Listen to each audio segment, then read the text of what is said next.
Hello, everyone, and welcome to another X's and Dogs podcast. Today, we all watched the Cleveland Browns face off against the Chicago Bears, and what can't really be described in any other way than a total beatdown. The Browns were not at all competitive in this game, and kind of from the broader perspective, if you look at the Sunday as a whole, just probably the worst case scenario for Browns fans. First and foremost, obviously the Browns lose this game, weren't competitive. Shedeur looked, really, you can't sugarcoat it. Shedeur looked really bad in this game. We'll get into Shedeur in a little bit here in the podcast. There's a decent amount to talk about with that, but, Shedeur definitely didn't look good. That's just the statement you have to make. The Jaguars put up I think 48 or 50 points on the Jets, albeit a bad Jets team. But, as a Browns team who has the Jaguars first round pick, it sucks to see that this team is seeming to be in the best form going into the postseason here. I believe they've won 4 or 5 games in a row after a little bit of a lull there in the middle of the season, where I think a lot of Browns fans, myself included, got our hopes up that, maybe the Jaguars would have a bit of a demise going into, the latter part of the season here. And that's just definitely not the case. They have rounded into really, really good shape. And in an AFC that is pretty wide open with, I think the Broncos currently holding that 1 seed after the Patriots lost today. It's just a wide open AFC, and to say that the Jaguars, who are probably going to win that division, don't have a real chance to make a run in the postseason, I think would just be dishonest and looking at it kind of biasly from the Browns' point of view, hoping that they're not able to do so. But I think if you're being real, there's a chance that they're going to be able to make a run. And we'll see. You never know.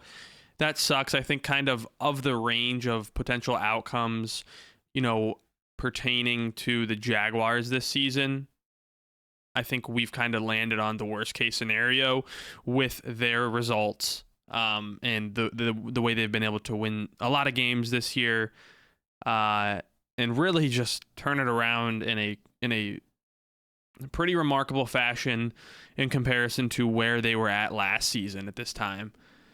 So, that said, Jaguars look great. Browns lose. Shedeur looks bad. To add on top of that, Vegas gets absolutely belted, and the Giants also lose to a Commanders team. To me, that one was really disappointing. I thought the Giants were going to have a good chance to win that game at home against a Marcus Mariota-led Commanders team.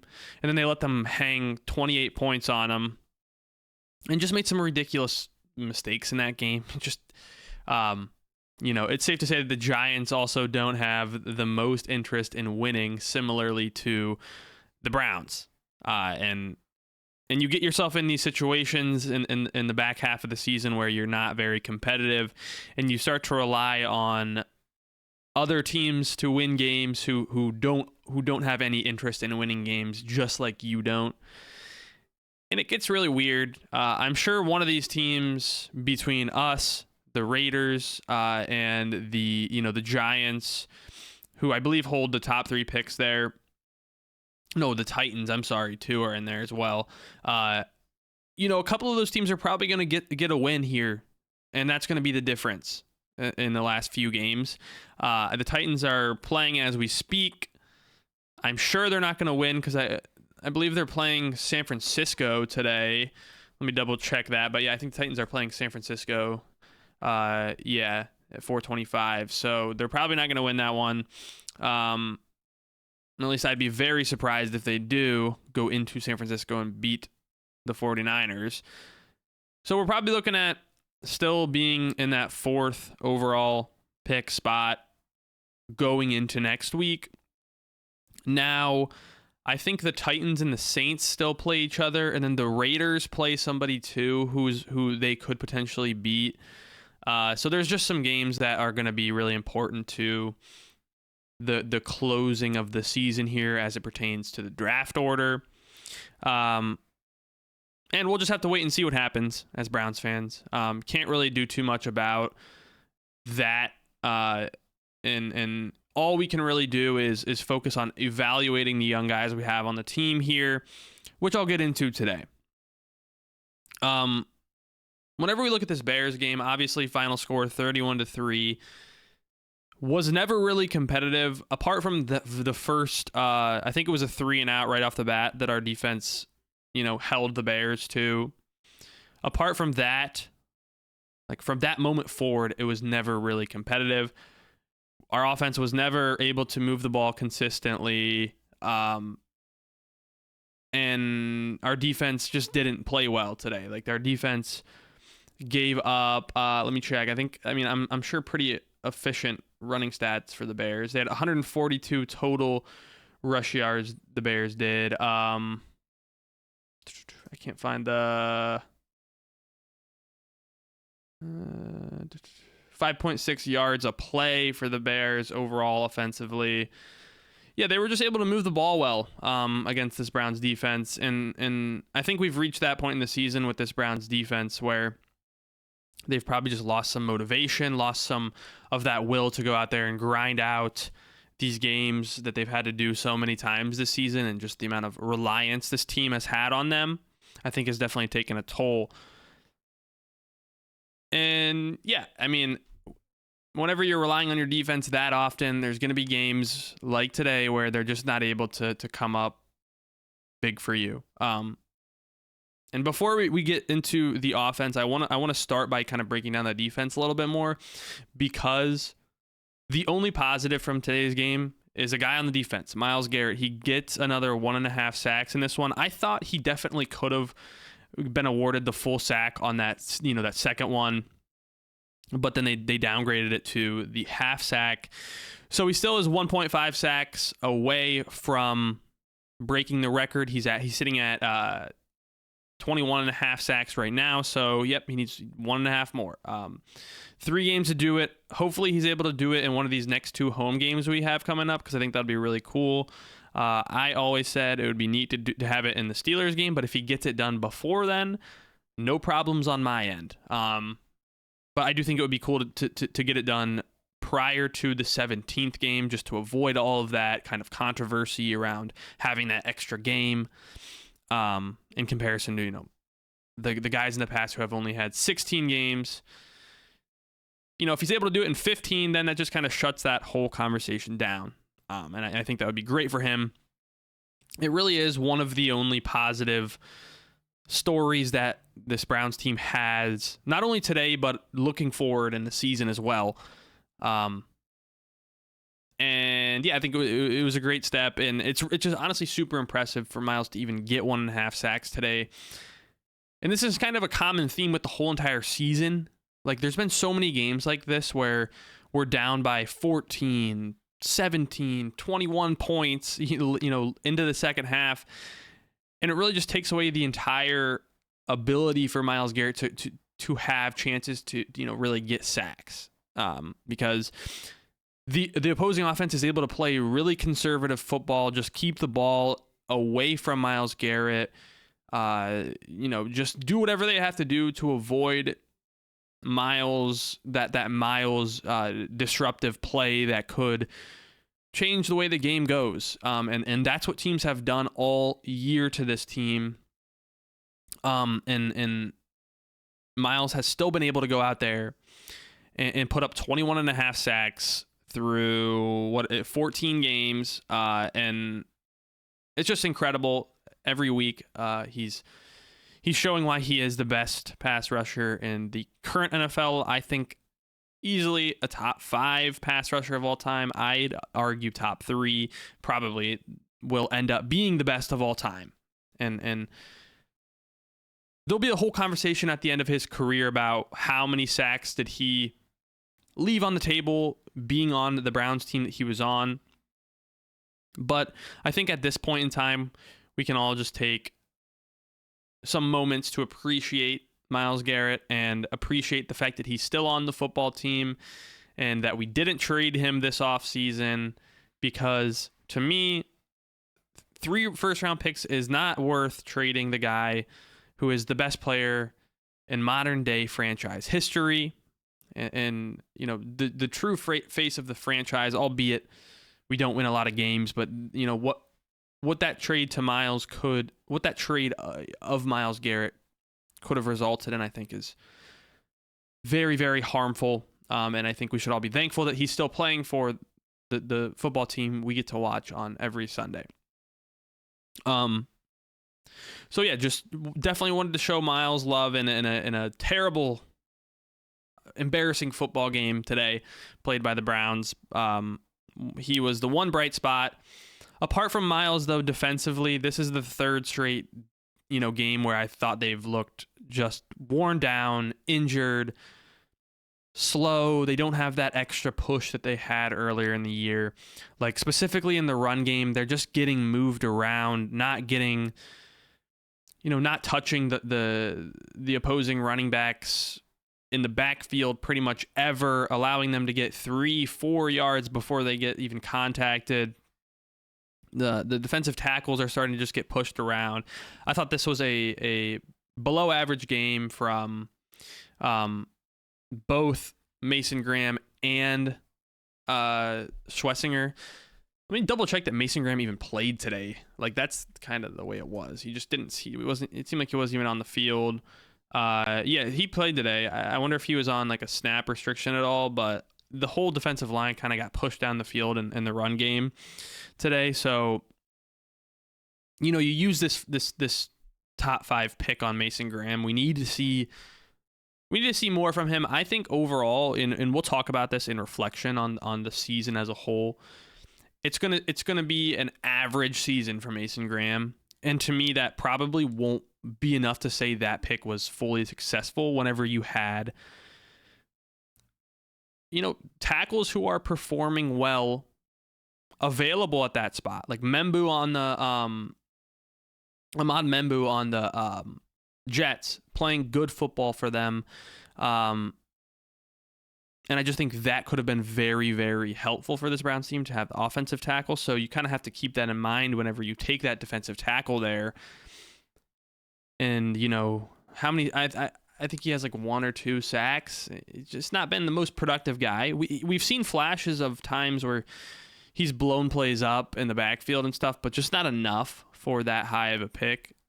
And it's a position that takes time to develop, so I'm not going to get ahead of myself.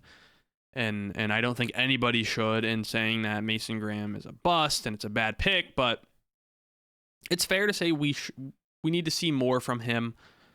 And I think what we've seen so far is at the very best average for that particular draft spot you took him, the position he plays, etc. Just average. Schlesinger has been fantastic all year. I thought he wasn't great today. I thought he got moved around a lot, kind of just bit on some of the play action stuff that Chicago was doing kind of all game.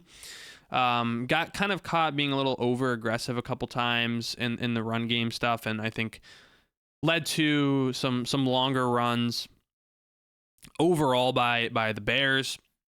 And apart from those 2 guys, everyone else I thought played at best okay. Most guys played pretty poorly defensively. It wasn't a motivated defensive game. Like they were not moving at all. It was just, it seemed like a freezing cold December game in Chicago whenever you're on a 3-11 football team with not much to play for. And your offense isn't moving the ball at all. Like that's what it looked like to me. So I can't blame them too much. I'm not going to beat this defense up, but the one greater point I wanted to make on that situation as a whole is I've heard a lot of chatter about potentially looking into Jim Schwartz as a future head coach candidate. Assuming that we do move on from Kevin Stefanski, which to me, that writing's on the wall. We'll see. I'm not going to get into that in today's video. I will have a conversation about that in later pods this week, but there are some calls to at least give Jim Schwartz an interview for that position if it does come open. And to me, I think it's fair to say he deserves an interview, but I think the past few weeks have really not done much to help Jim Schwartz's cause in that scenario. From the most recent memories of this team, probably, unless they can somehow get the defense figured out to end the season where they go Buffalo, Pittsburgh, Bengals, which to me, they're probably not going to get it figured out. Like, those teams are probably still going to be playing efficient offense on this defense. So you're going to have kind of like a 6 or 7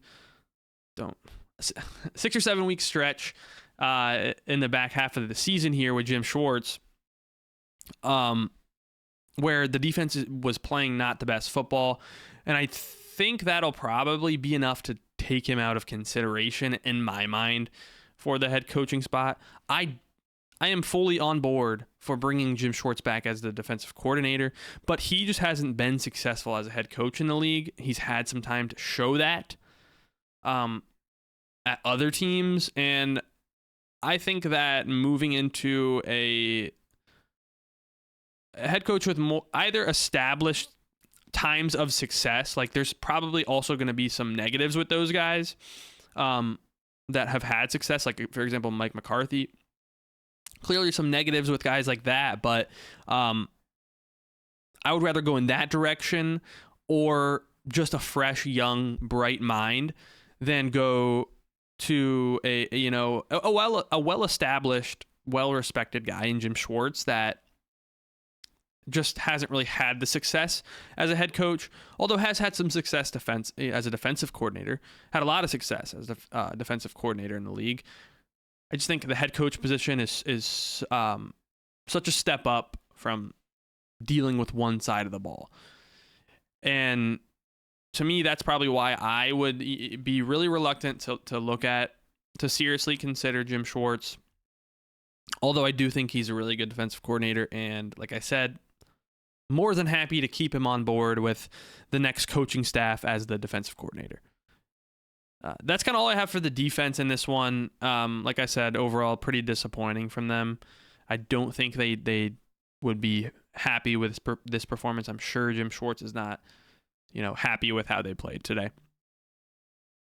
Look at that. We made it almost 18 minutes into this podcast without even talking about Shedeur Sanders. Which we'll move into him now. Like, we're going to move into the offense here. There's not a ton to talk about with the offense apart from Shedeur. I thought Isaiah Bond showed some flashes as to what he could be in this league, which is a potential take the top off speed guy who you can throw the ball down the field to a couple times a game.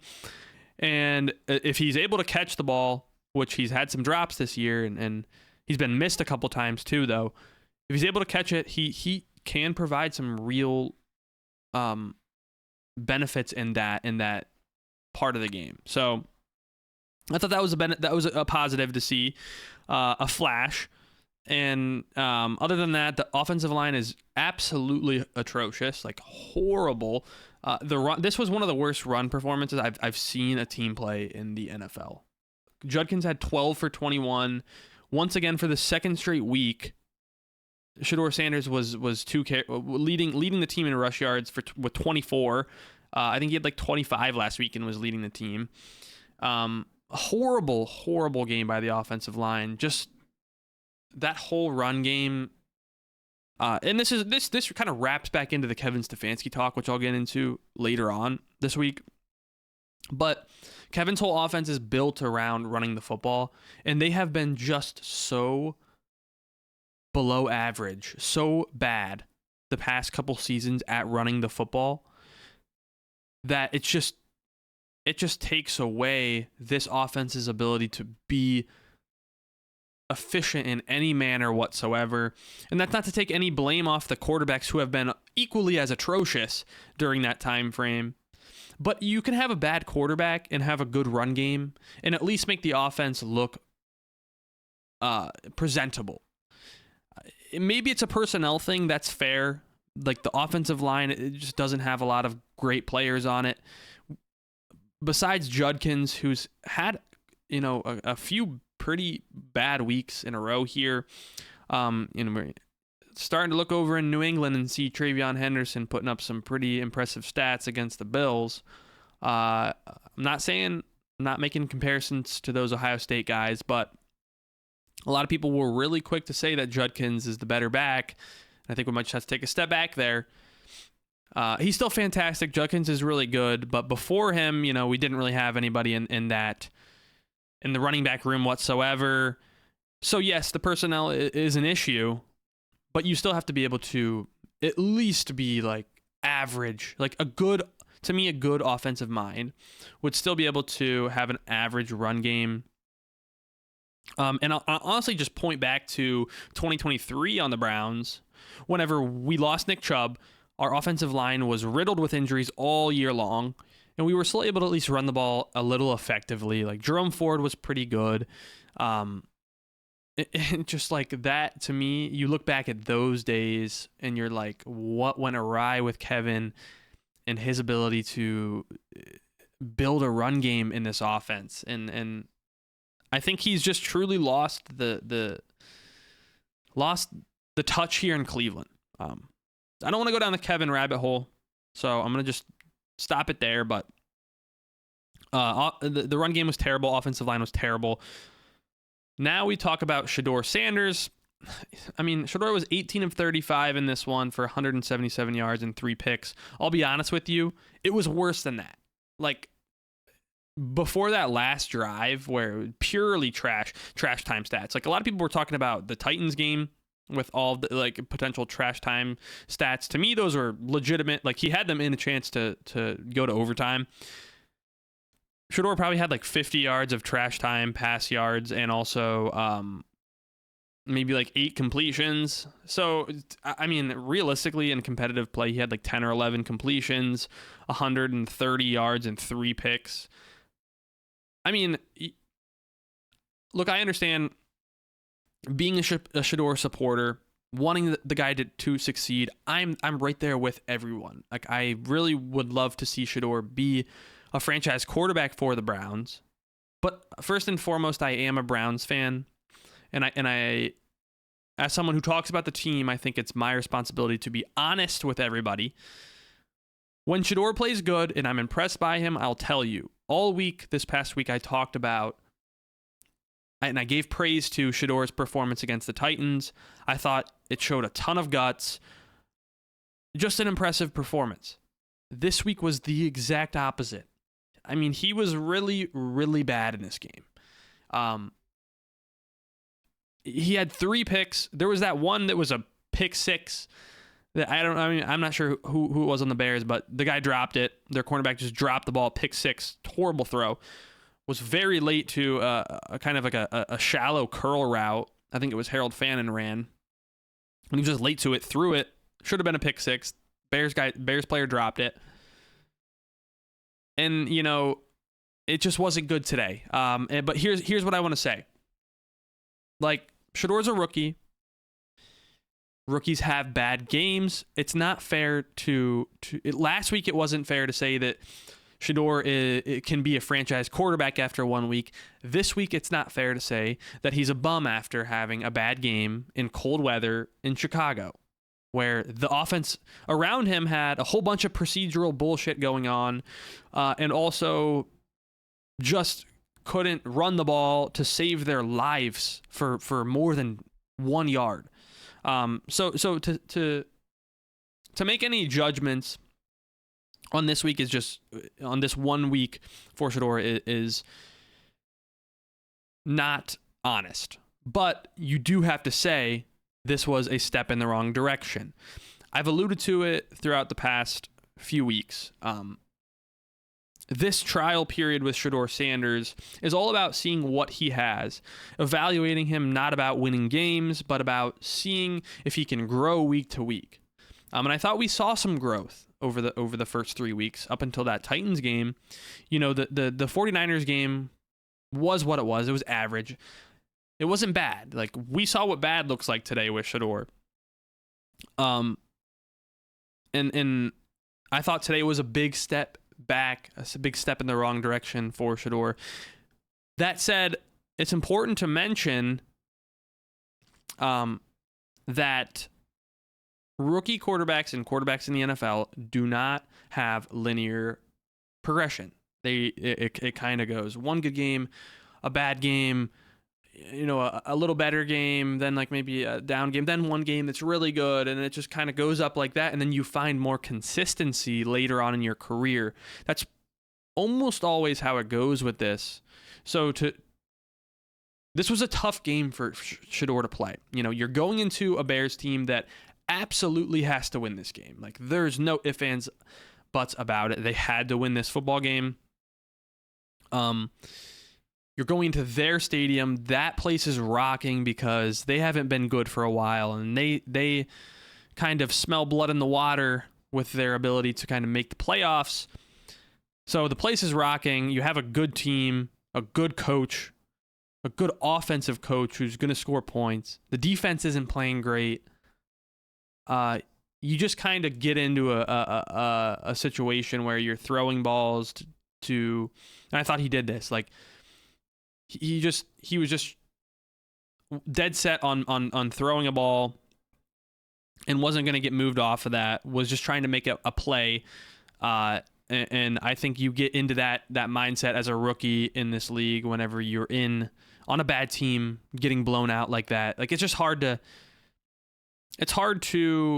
kind of get out of that situation there. And I think the most important thing for Shedeur in this game is to just learn from the mistakes he did make and simply not let there be another performance like this for the remainder of the season, because he has 3 games left. The reality of the Browns quarterback situation, and we can talk for hours and hours about the deep throws he made, the ability he has to throw an accurate football, and the sacks he takes, this, that, and the other. We can talk about that for hours, but the reality of the Browns quarterback position is he has 3 games left, and if they lose all of them and find themselves with a top 2, also likely a top 3 pick, they're probably going to take a quarterback.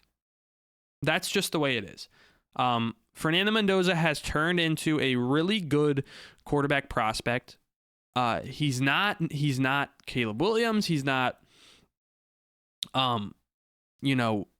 Trevor Lawrence even. He's not one of those highly, highly touted prospects, but he is, he's really built a good resume, and I think a team like the Browns could easily fall in love with a guy like Fernando Mendoza.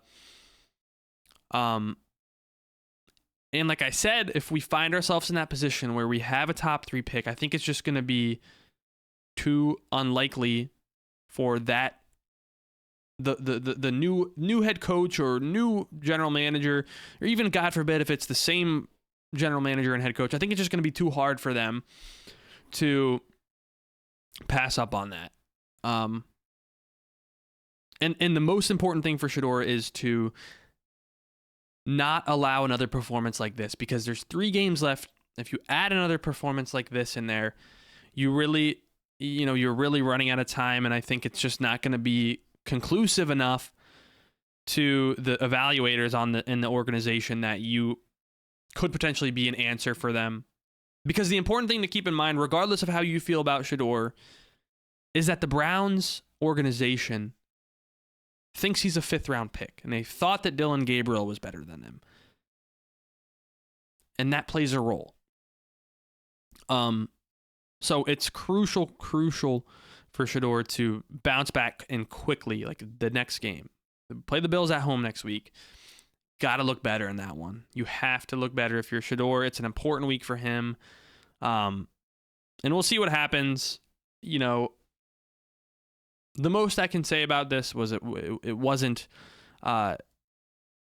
it just wasn't a positive game for him. And as a Browns fan and as a honest fan, I'm not gonna leap to any judgments or any conclusions from this game. but it is another game to evaluate. And the Browns will do that, and Shedeur should do that as well. All that said, I think that kind of covers everything I wanted to talk about this game.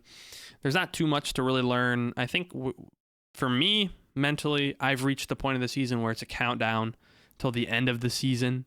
The rest of these games, apart from Shedeur really looking good, and once Myles breaks the sack record, like the rest of the season can really only do more harm than good, because, for example, Mike Hall, when the season was over last year, when we were playing the Ravens, tore his ACL and then, kind of threw off his whole season this year. So you just kind of get into the position where there's like injuries and stuff, and I hate that for a time where the season's really over.